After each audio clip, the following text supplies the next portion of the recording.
এই প্রদীপ দেখতে পাচ্ছেন আপনি, নিজেও জ্বলে আর এই বাতিকেও জ্বালিয়ে রাখে, আর এই সংসারকে প্রদান করে প্রকাশ। অন্ধকারাচ্ছন্ন ব্যক্তিকে প্রদান করে আশার আলো। কিন্তু এটা কখনো ভাবে না যে সেই মাটি কেমন হবে যা দিয়ে এটা তৈরি করা হয়েছে, সেই কুমোর কেমন হবে যে একে আকার দিয়েছে।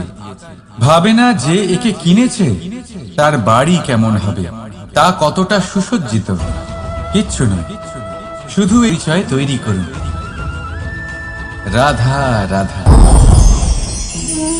এই সংসারে প্রত্যেক ব্যক্তি বড় কিছু করতে চায়, এমন কিছু যা এই সংসারে কেউ আগে কখনো করেনি। এমন জায়গায় পৌঁছতে চায় যেখানে এর আগে কেউ কখনো পৌঁছতে পারেনি। আর কেউ এতে সফলতা অর্জন করে, কিন্তু কিছু মানুষ অসফল হয়। কেন? এটাই আমার প্রশ্ন। না তো তাদের ইচ্ছেতে কোনো কমতি থাকে, না কমতি থাকে তাদের চেষ্টায়। তাহলে কেন এরা পিছিয়ে পড়ে? এর উত্তর বড়ই সরল। এই সংসার। আপনাদের বলি কিভাবে। আপনারা সকলে সংসারে মহান কাজ করতে চান, সেই মান, সেই সম্মান পেতে চান যা এর আগে কেউ কখনো পায়নি। কিন্তু আপনার সমস্যা এটাও যে এই কাজে সংসার আপনার সাথে থাকছে না।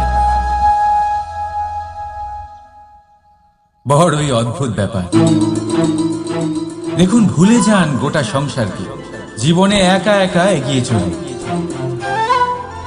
গঙ্গোত্রী থেকে যখন একটি জলের ফোঁটা বেরোয় তখন সেটা শুধু এক বিন্দু জল। তারপরে যখন সে তার যাত্রা শুরু করে অন্য জলের ফোঁটার সাথে মিশে, তখন সে স্রোতে পরিণত হয়, গঙ্গাতে পরিণত হয়। যদি আপনি জীবনে এগোতে চান তাহলে একলা এগোতে শিখুন, নির্ভীক হয়ে, সাহসের সাথে। ধনাত্মক চিন্তা নিয়ে জীবনে এগিয়ে চলুন, একা এগিয়ে চলুন, আর দেখবেন সেই মান, সেই সম্মান আপনার জন্যই অপেক্ষা করে আছে। রাধা রাধা। কর্ম। মানুষ সর্বদা কর্ম করতে থাকে, আর এই কর্মের জন্যই সে মান, সম্মান, ধন, প্রতিষ্ঠা লাভ করে। এবার মানুষ সবসময় চেষ্টা করে যাতে সে ভালো কর্ম করে যায়।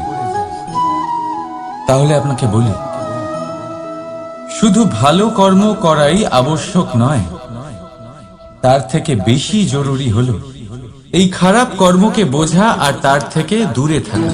কারণ যখনই আপনি কোনো সঠিক কাজ করেন বা ভালো কাজ করেন, কেউ তা মনে রাখে না। কিন্তু এই সংসারে বিষয়টা হলো এরকম, আপনি একটা খারাপ কর্ম করুন আর সেটা সবার মনে থাকে। এই খারাপ কর্ম কাজলের এক কৌটোর মতো হয়। আপনি যতই চেষ্টা করুন বাঁচিয়ে ব্যবহার করার, কিন্তু এই কালিমা কোথাও না কোথাও অবশ্যই লেগে থাকে। সেই জন্য জীবনে ভালো কর্ম অবশ্যই করুন, কিন্তু তার থেকেও বেশি জরুরি হলো এই খারাপ কর্মের থেকে দূরত্ব বজায় রাখা। আর এটা অবশ্যই করব। রাধা রাধা।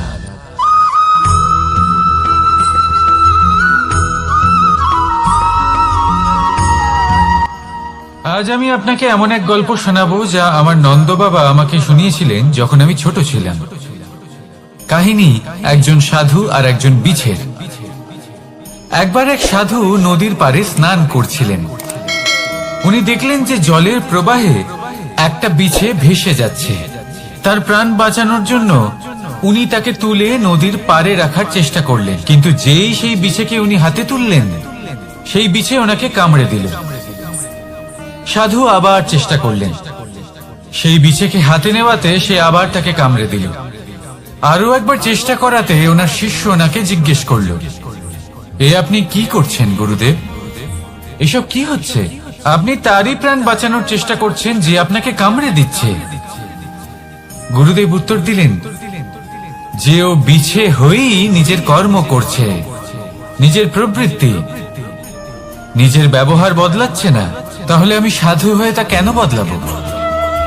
এর তাৎপর্য হলো সরল, যে সংসারে কিছু মানুষ আছেন যারা হয়তো খারাপ, দুষ্ট প্রকৃতির, আর হয়তো তারা কখনোই বদলাবেন না, কখনোই কোনো পরিবর্তন আসবে না।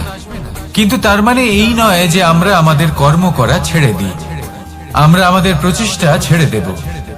আগে না, আমাদের তো করতেই হবে, কারণ ইতিহাস সাক্ষী আছে যে এই চেষ্টা এই সংসারের ধারাকেও বদলে দিতে পারে।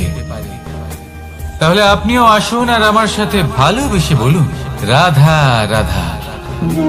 মানুষ জীবনে সবসময় শিখরে পৌঁছতে চায়, অনেক উঁচুতে উঠতে চায়, আর তার জন্য তারা কি না করে, পরিকল্পনা করে, ষড়যন্ত্র করে, প্রার্থনা করতে থাকে, আবার কারোর কাছে সাহায্যও চায়। কিন্তু এত কিছু করা সত্ত্বেও অনেক সময় মানুষ শিখরে পৌঁছতে পারে না।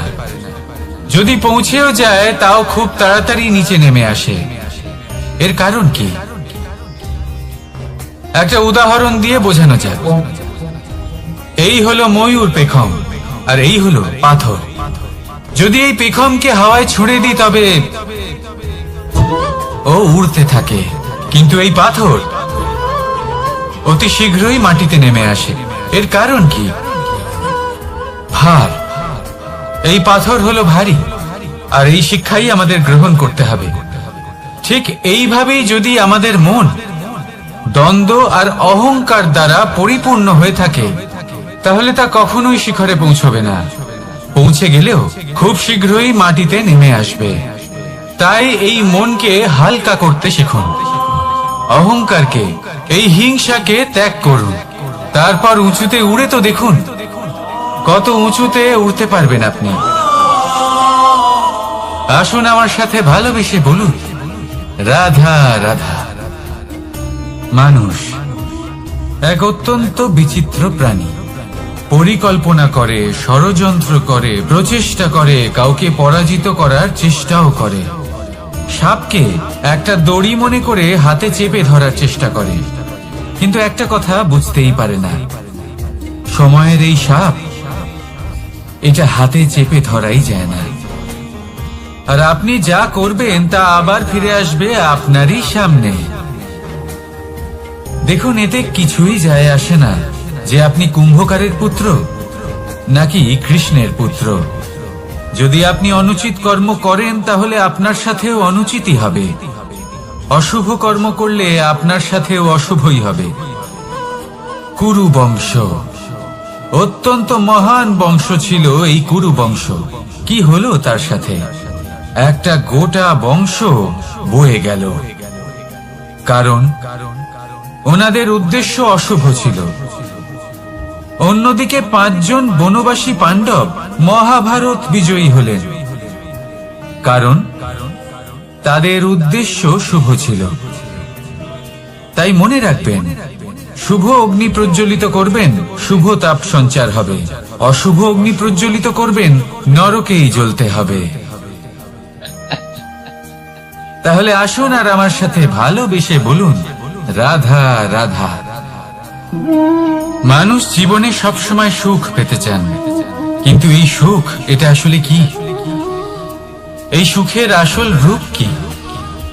আমি বলি, সুখের আসলে 2টি রূপ হয়, বাহ্যিক সুখ, আত্মিক সুখ। আর এটা ঠিক তেমনই হয় যেরকম আমাদের শরীরের সাথে জড়িত ছায়া আর আমাদের শরীরের মধ্যে বসবাসকারী আত্মার। যদি ছায়ার কথা ভেবে দেখেন তাহলে বুঝতে পারবেন, আমাদের শোবার সময় ভোরবেলা এই ছায়া অনেক বড় হয়ে যায়। যখন এই সূর্য মাথার উপরে চলে আসে, তার তাপ বেড়ে যায়, তখন এই ছায়া ছোট হয়ে যায়। আর যেই অন্ধকার নেমে আসে, এই ছায়া আপনার সঙ্গ ত্যাগ করে। এরকমই হয় বাহ্যিক সুখ। আর এবার কথা বলি আমাদের শরীরের মধ্যে বসবাসকারী এই আত্মা। এই আত্মা কখনো আমাদের সঙ্গ ত্যাগ করে না, সব সময় আমাদের সাথে জড়িয়ে থাকে। এরকমই হয় আত্মিক সুখ, যা সব সময় আমাদের সাথে থাকে। আত্মিক সুখ কারোর সেবা করে, আত্মিক সুখ কাউকে সাহায্য করে, আত্মিক সুখ প্রেম বোধের, যা কখনো আমাদের সঙ্গ ত্যাগ করে না। সেখানে বাহ্যিক সুখ, যতক্ষণ আপনি সম্পন্ন কিছু মানুষ এবং সুবিধার সাথে আছে, এই বাহ্যিক সুখ আপনার সাথে থাকবে। সম্পন্নতা চলে গেলে, মানুষজন চলে গেলে, সুখ সুবিধা চলে গেলে বাহ্যিক সুখও চলে যায়। তাহলে এই আত্মিক সুখ খুঁজে নিন এবং সেই সুখের সাথেই বলুন, রাধা রাধা। আপনি কখনো কোনো সাধারণ পাখি দেখেছেন? যেমন বাবুই। সে কি করে?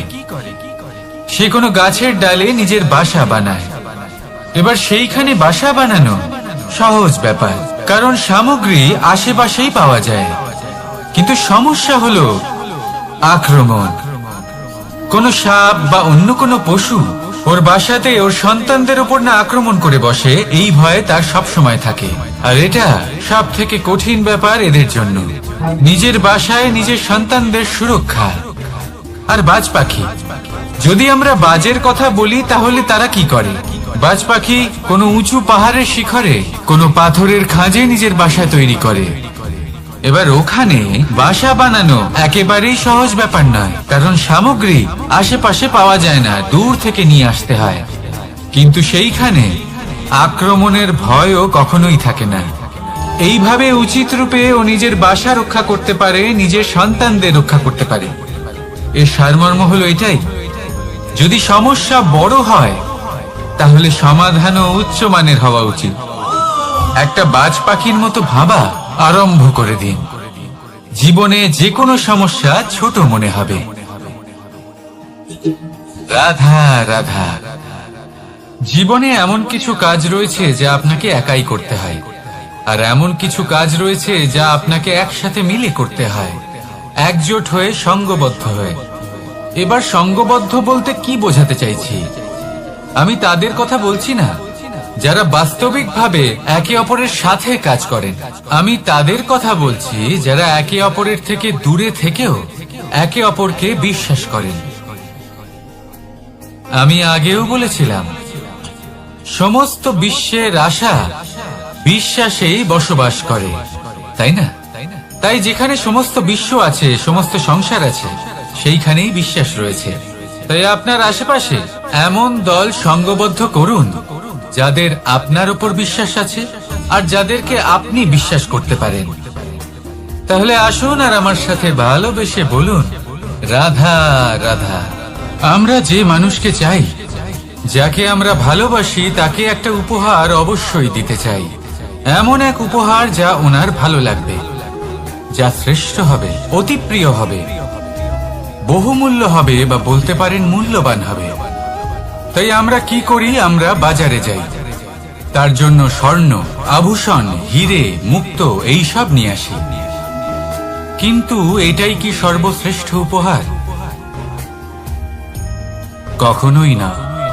সর্বশ্রেষ্ঠ উপহার হলো স্বাধীনতা, তাকে নিজের মনের মতো বাঁচার স্বাধীনতা। যদি আপনি কাউকে স্বাধীনতা না দিতে পারেন, তাহলে সে কোথাও না কোথাও বন্দী হয়ে যায়, তার বিকাশ কোথাও না কোথাও আটকে যায়। কিন্তু যদি আপনি কাউকে স্বাধীনতা দিতে পারেন, তাহলে আপনি দেখবেন ও সমস্ত সংসারকে, এই জীবনকে নিজের দৃষ্টিভঙ্গি দিয়ে দেখবে, বুঝবে যে কোনটা হলো উচিত আর কোনটা হলো অনুচিত। আর এটাই হলো সর্বশ্রেষ্ঠ। আর এবার যদি কাউকে স্বাধীনতার মাধ্যমে এত বড় একটা শক্তি দিতে পারেন, তাহলে আপনি আমাকে বলুন, এর থেকে বড় উপহার আর কি হতে পারে? আসুন আর আমার সাথে ভালোবেসে বলুন, রাধা রাধা। কর্ম, ধর্ম আর কর্তব্য, এই তিনটি একে অপরের সাথে জড়িত। আর অনেক সময় এই তিনটি পালন করতে করতে আমাদের সেই ব্যক্তির সামনে গিয়ে দাঁড়াতে হয়, তার বিরুদ্ধেই যেতে হয়, যাকে আমরা সব থেকে বেশি ভালোবাসি। কিন্তু সেইখানে এই যুদ্ধ কোনো ব্যক্তিগত যুদ্ধ থাকে না, এ হলো কর্ম, ধর্ম আর কর্তব্যের যুদ্ধ। এটা সরল নয়, অত্যন্ত কঠিন হয় তার সম্মুখীন হওয়া, যাকে আমরা সব থেকে বেশি সম্মান করি, কিন্তু আমাদের তো আমাদের